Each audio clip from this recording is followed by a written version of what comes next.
우리나라가 농경문화 시절에 특별한 직업이라고 해봤자 산업공상이죠. 벼슬 하는 사람, 농사 짓는 사람, 기술이 있는 사람, 그리고 사고 파는 장사하는 사람, 이렇게 네 가지의 직업군으로 분류할 수 있는 단순한 사회였습니다. 오늘 이 산업사회로 들어오면서 우리나라만 해도 5천여 개의 직업군에 11,500가지의 직업이 있다. 산업사회의 직업의 종류는 약 한 2만여 가지.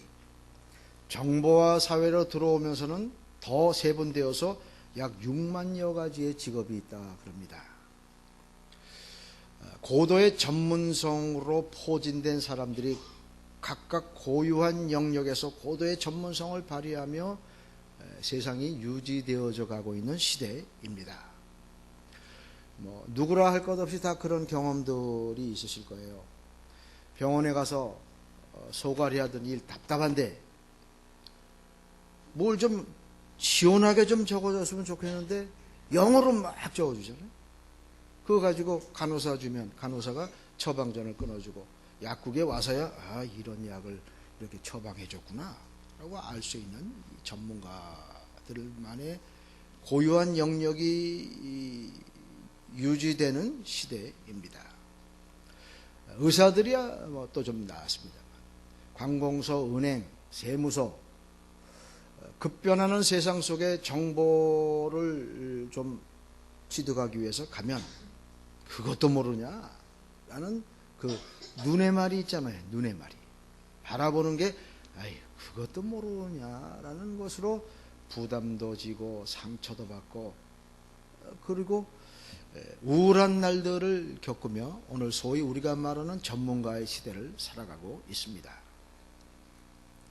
그렇다면 고도의 전문가들이 포진되어진 이 전문가 시대에 우리의 삶의 질은 어떻습니까?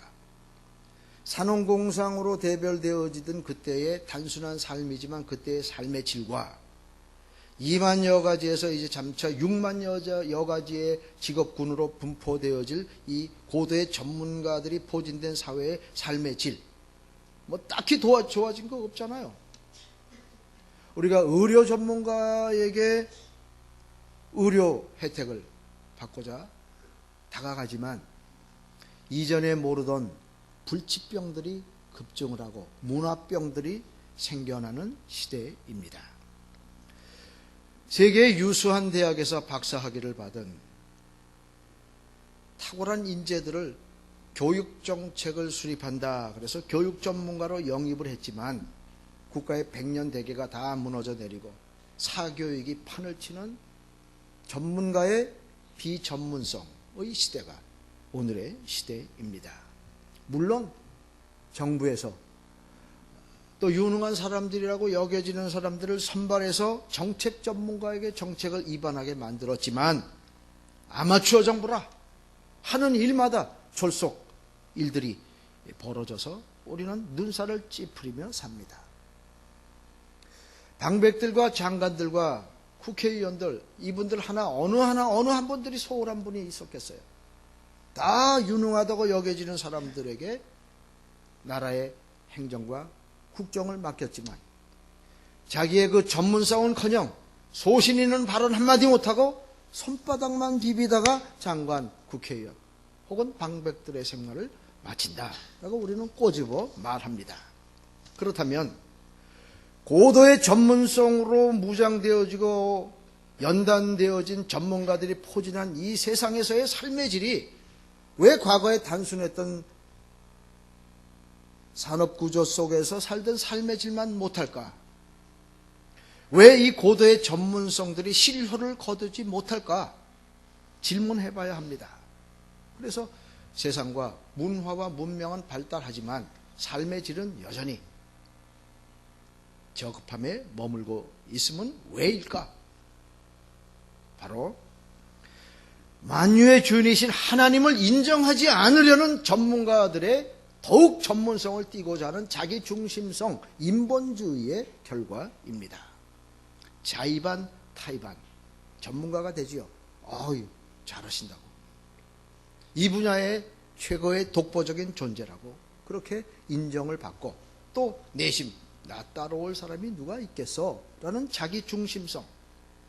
그래서 늘 내가 주인공이 돼야 하고, 내가 주장해야 되고, 내가 입안해야 되고, 내가 결제해야 되고, 내가 다 이루어야 된다는 이 자기 중심성 때문에 결핍이라든지 자기 연약함이라든지 자기의 부족이 도외시되는 시대입니다. 그러니까 교만해지죠. 그러니까 내가 모든 일의 중심에 서야 되지요. 여기에서는 온유라든지 겸손이라든지 하는 미덕을 찾아볼 수가 없습니다. 나의 연약함, 나의 부족함, 내 결핍함을 알 때 전능하신 하나님께 내 손을 내밀어 그 전능하신 그 손에 붙잡혀 이 땅을 함께 더불어 살아가기를 원하는 요청과 간구와 탄원이 있을 터인데, 내가 전문가인데, 내가 해야 되는데, 내가 이루어야 되는데 라는 자기 중심성 때문에 결국 온유와 겸손을 상실한 교만과 자기 중심적인 인본주의적인 삶으로 내 인생의 주인이 내가 되어버리고 말기 때문에 고도의 전문성으로 유지되는 사회일지라도 완전하거나 온전할 수가 없어서 우리는 예전에 겪지 못했던 불편함을 겪으며 살아갑니다. 오늘 읽어드린 구약 본문은 이미 북이스라엘이 하나님을 떠나 자행자재함으로 멸망했습니다. 그 멸망의 진노의 대접이 북쪽에서 남쪽으로 기울어진 것을 환상을 통하여 보여주셨음에도 남쪽 유다는 회개하지 아니하고 하나님을 떠나 자행자재하는 모습으로 비춰지고 있습니다. 물론 그 시대에도 전문가가 있었어요. 정치 전문가 있었고, 군사 전문가가 있었고, 행정의 전문가가 있었고, 종교의 전문가가 있었습니다. 국가의 존폐가 위기에 처한 그 위기의 순간 고도의 전문성으로 포진된 전문가들이 하나님을 의지해야 하는 선민 이스라엘 백성들의 지도자들이, 전문가들이 애굽을 의지할까? 아수르를 의지할까? 바벨론에게 아예 포로가 되어버릴까? 라는 등등으로 하나님을 배제한, 하나님을 잃어버리고 스스로의 위기를 관리해 보려는 전문가들의 비전문성이 드러내는 세상입니다. 바로 인간 중심의 방법으로 활로를 찾아보려고 했던 그 시대의 전문가의 비전문성이라 할 수 있겠지요. 이때 하나님께서는 예레미야를 부르십니다. 그 부르심 앞에 예레미야가 이렇게 고백하지요. 내가 너를 복중에 짓기 전에 너를 알았고, 내가 태에서 나오기 전에 너를 구별하였고, 너를 열방의 선지자로 세웠노라 하시기로, 내가 가로되 슬프도소이다. 주 여호와여 보소서, 나는 아이라 말할 줄을 알지 못하나이다. 자기의 연약함, 자기의 결핍, 자기의 무능을 고백합니다. 이때 주님께서 두려워하지 말라. 너는 아이라 하지 말고 내가 너를 누구에게 보내든지 너는 가며 내가 내게 무엇을 명하든지 너는 말할지어다. 너는 그들을 인하여 두려워 말라. 내가 너와 함께하여 너를 구원하리라. 나 여호와의 말이니라 하시고, 결핍, 부족, 연약함을 보강하여 채워주시고 온전케 하여 주셔서 사명 감당하게 해 주시겠다라는 약속으로 예레미야를 강하게 만들어 놓고 계십니다. 한 연약한 인간을 부르시고 그 연약함, 그 결핍, 그 부족함을 채우시고 말씀과 성령의 권능으로 변화시켜 주셔서 아주 탁월한 가운데 그 사명 감당하게 만들어 주시겠다. 그뿐입니까? 내가 너와 함께 하겠다.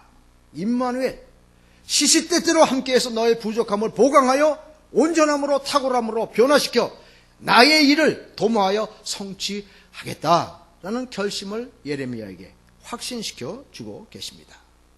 어느 시대, 어느 인간, 어느 문명이든지 자기 결핍을 모르는 시대와 문명과 인간들은 여전히 무능하고 부족하고 소외되고 연약하고 늘 결핍된 삶을 살았던 열등한 삶의 족적을 우리는 눈여겨보아 두어야 합니다. 하나님이 누구이십니까? 어둠이 창궐한 세상을 빛으로 바꾸시고 혼돈을, 무질서를 아름다운 질서로 바꿔놓으신 창조주 하나님이십니다. 그래서 죄를 용서하시고 저주를 축복으로 바꾸시고 불행을 행복으로 질병을 강건으로 바꾸시고 임마누엘 우리와 함께하여 능력 있고 권세 있는 삶을 살아가도록 하시기 위하여 우리 가운데 찾아오시는 하나님이시지 않습니까? 그 하나님 앞에 나는 누구인가? 여전히 내가 할 수 있어요. 자, 거기 계시고 하나님 가만히 계셔서 내가 하는 거 보세요. 얼마나 내가 잘하는지 한번 보세요. 라고 끊임없이 인본주의적인 내가 중심이 되는 삶을 사는 나인가? 연약함과 무능함과 결핍을 끊임없이 고백하며 전능의 날개를 접고 우리 가운데 찾아오셔서 임마누엘 하여 주심으로 나로 탁월하게, 나로 권세 있게, 나로 능력 있게 사용하여 주시옵소서라고 끊임없이 나의 연약함과 부족함과 결핍을 고백하는 나인가? 이 아침에 발견하고 돌아가시는 은총이 있으시기를 바랍니다. 신약 본문을 보면 예수 그리스도 안에서 역사하시는 하나님의 일하시는 방법을 보게 됩니다. 예수님 오셔서 천국 복음을 전파하시고 진리의 말씀을 가르쳐 주시고 모든 약한 것과 병든 것을 고쳐주시는 이 세 가지 사역을 감당하셨습니다. 전파, 교육, 치유. 이 세 가지 사역을 행하시는 가운데 모든 인생들의 연약함이죠. 무능함이죠. 결핍이죠. 이것들을 보강하여 채워주시기 위하여 전파하셔야 했고 가르치셔야 했고 또 고쳐주셔야 했습니다. 오늘 본문에 나타난 18해 동안 18년 동안 사탄의 권세 아래 신음하던 한 여인을 고쳐주십니다. 원수마귀 사탄에게 붙잡혀 18년 동안 곤고와 저주와 질병과 그 고통 아래 신음하던 한 여인에 대한 해방, 자유, 치유, 고쳐주심이라면 사탄의 권세 속에 오신 예수님의 능력과 권세가 더 우월하다라는 것을 우리들에게 눈으로 보여주시는 사건이지요. 오늘 본문의 메시지는 인간의 결핍과 무능과 연약함, 그래서 18년 동안 꼬부라져서 아무것도 하지 못하던 한 여인의 삶 속에 하나님의 통치의 권세와 능력이 개입해서 일어나는 사건, 자유와 해방과 고치심의 사건을 보여주고 있습니다. 당시에도 왜 전문가가 없었겠어요? 율법의 전문가라고 자처하는 회당장이 예수께서 안식일에 병 고치시는 것을 분내어 무리에게 이르되 일할 날이 엿새가 있으니 그동안에 와서 고침을 받을 것이요 안식일에는 말 것이니라. 주객이 전도되었다. 본말이 전도되었다 그러죠. 18년 동안 이 여인의 유일한 소망이 있다면 이 고부라진 것을 펴서 온전케 되는 일일 것입니다. 그 날이 안식일이든 엿새 동안 일하는 날이든 그때만을 오매불망 기다리던 이 여인에게 안식일 날 왜 병 나으려고 오두방정을 떠는 거야. 엿새가 있잖아. 엿새가 그때 와서 고치라고. 가당한 말이나 하겠어요? 안식일 날 왜 병 고치려고 이렇게 오두방정을 떠는 것이야. 다음 엿새 날 되는 날 와서 고치지. 여러분들에게 이런 주문이 주어졌다면 어떡하시겠어요? 18년 동안 꼬부라져서 아무것도 하지 못하던 여인들. 예수님께서 율법의 전문가라고 자처하는 회당장, 소위 전문가의 비전문성을 지적하시고 그들이 깨닫지 못하는 무능, 그들이 깨닫지 못하는 결핍, 더 무책임함, 이 현실을 보시고 책망하셨습니다. 율법의 전문가라고 여기는 회당장이 자기의 결핍과 무능과 연약함을 깨닫지 못했기 때문에 여전히 그는 18년 동안 병자를 고칠 수 없었고요.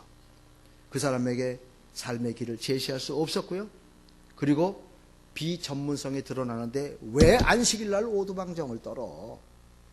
나머지 엿새 날 와서 고치든지 말든지 할 것이지.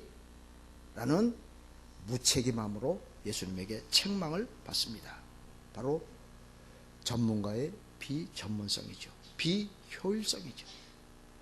우리 조상들은 슬기로워 다 알았어요. 대장간에 뭐가 없다 그래요? 뭐 알기는 뭐가 칼이 없다 그럽니까? 뭐 새스랑이 없다 그럽니까? 하여튼 대장간에 철로 만든 칼도 없고 새스랑도 없어요.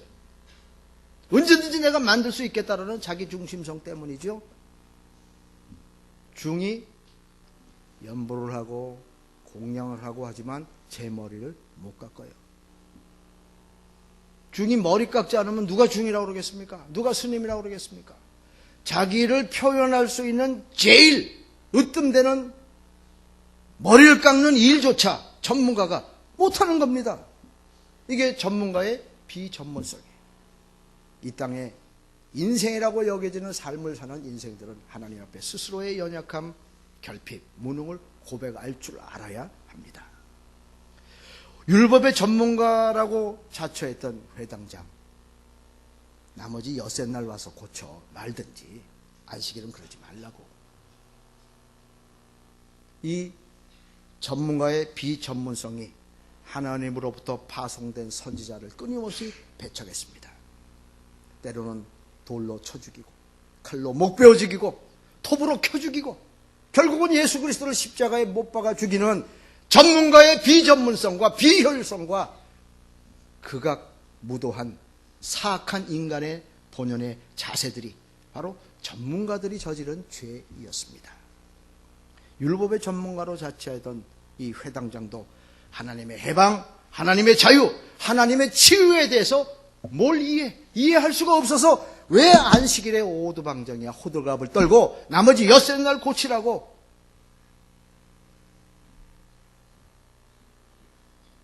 자비를 상실한 분노로 대처하고 있습니다.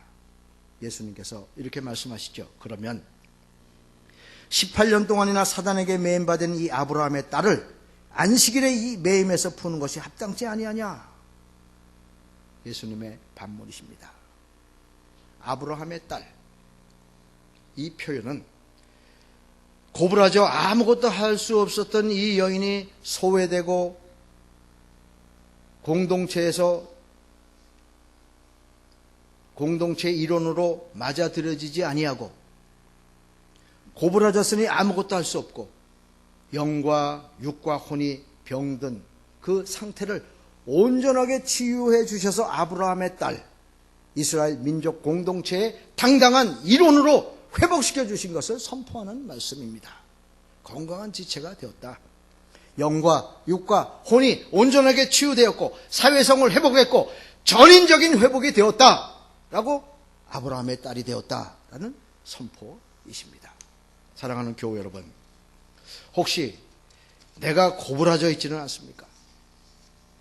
또 내가 영과 육과 혼의 부족함을, 결핍을, 연약함을 깨닫지 못해. 내가 다 할 수 있어. 하나님 그저 높은 보좌에서 가만히 계시고 내가 하는 거 한번 보세요. 얼마나 잘하는지. 나도 이 분야의 전문가입니다. 라고 끊임없이 자기 중심성을 되뇌이는, 고부라져서 선한 역사를 아무것도 이루지 못하는 18년 동안 원수마귀에게 매인 여인과 같은 삶은 아닌지 이 시간에 살펴보셔야 합니다. 우리는 대선 후보들의 예외 없이 많은 대선 후보들이 대두된 지난번 선거였지요. 국정에 대해서, 국가의 미래에 대해서, 백성들을 치리하는 일에서 전문가라고 자처하는 이들의 호언과 장담 다 보셨잖아요. 결혼하면 얼마를 준다. 애를 낳으면 얼마를 준다. 얼마나 많은 호언과 장담들이 있었습니까? 그대로만 되면 우리나라는 유토피아 되겠어요? 그대로만 되면 우리나라는 세계 제1위 국가 되겠어요? 그런데 늘 그런 공약들은 빌공짜로 끝나지 않습니까? 공적인 약속이.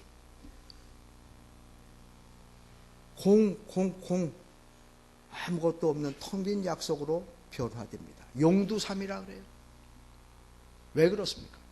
마찬가지. 만복의 근원 되시고 만유의 주가 되시고 온 우주를 임의로 주관하시는 하나님, 이 하나님을, 온전케 하시는 하나님을 망각하고 내가 무엇을 할 수 있다, 내 주위에 탱크가 있고 내 주위에 교수들이 있고 내 주위에 포진된 전문가들이 있기 때문에 내가 할 수 있다라는 자기 중심성은 결국 이렇게 용두사미로 끝나고 맙니다. 그러나 우리의 연약함과 결핍과 무능함을 고백하는 하나님의 백성들에게 그분이 다가오셔서 임마누엘, 내가 너와 함께 하겠다라는 말씀만 하시면 우리는 변화됩니다. 우리는 치유됩니다. 우리는 회복이 됩니다. 우리는 충만한 것들을 공급받게 됩니다. 세상은 급하게 변화돼요. 늘 깨우쳐드립니다.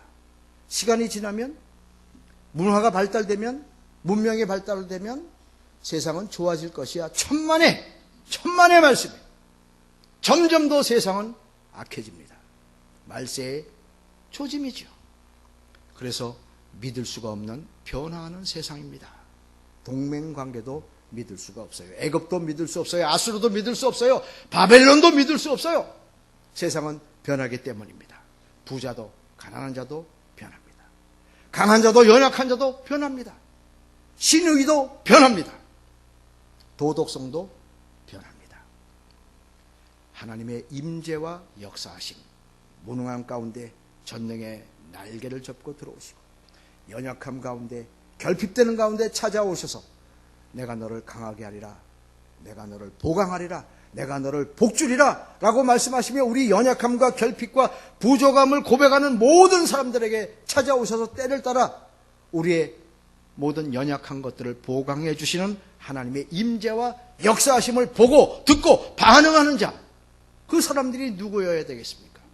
저와 여러분이어야 합니다.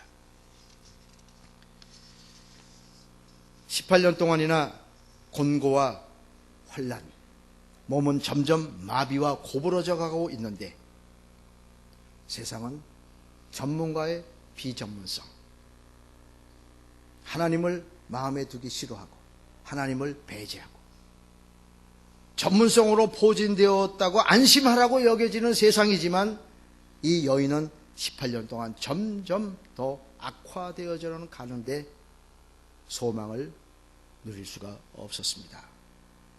예수 그리스도 온전케, 굳게, 강건케 하시는 예수 그리스도께서 결핍을 깨닫는 자, 무능을 호소하는 자, 연약함을 신음하는 자에게 찾아오셔서 고치시고 온전케 하시고 그리고 임마누엘 함께하여 주신 것을 믿으시기를 바랍니다. 그리고 그런 세대 가운데 예레미야를 부르셨던 것처럼 우리를 부르십니다.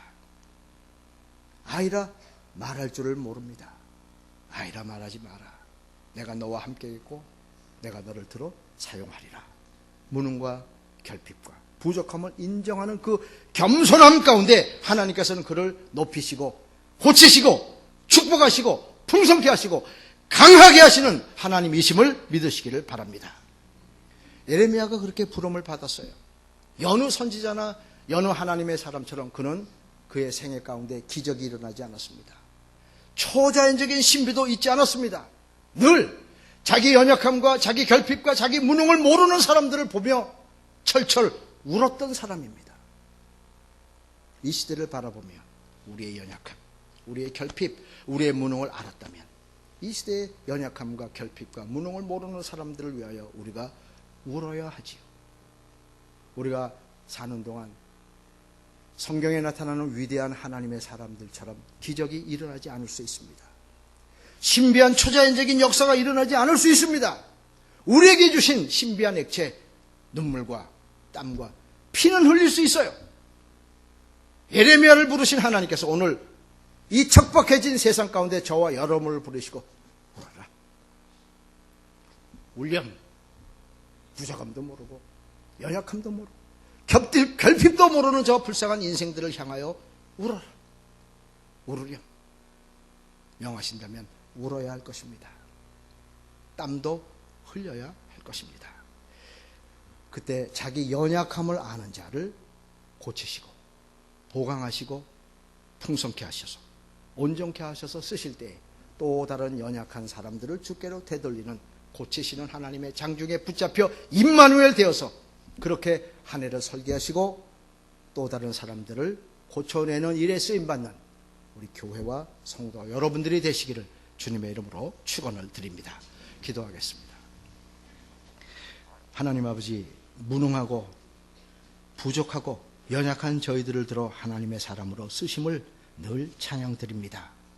이제 우리를 예레미야처럼 부르셨다면 우리에게 없는 능력, 우리에게 없는 권세, 우리에게 없는 풍성한 은총을 공급하여 주시고 임마누엘 해 주심으로 이것이 우리의 믿음의 담력이 되고 이것이 우리의 믿음의 간증이 되고 그래서 세상을 향하여 철철 울며 연약한 자, 무능한 자, 결핍한 자들의 무능을 깨우쳐주며 하나님께로 인도해내는 고치고 고침을 받는 교회와 성도로 1년을 설계하고 1년을 살게 하옵소서.